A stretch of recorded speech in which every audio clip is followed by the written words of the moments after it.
সোমেন্দলি welcome. 12টার মধ্যে complete. ইন্দু দারুণ গোল, দারুণ ফিনিশ। ইন্দ্র দারুণ ফিনিশ করলেন। ইন্দ্র এগিয়ে গেলেন। ছয়মাকালী হুগলি এন্টারপ্রাইজ হুগলি,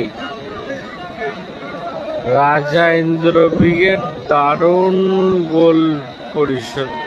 গোল করলেন, দারুণ গোল করলেন। ইন্দ্র নিজের দলকে এগিয়ে রাখলেন।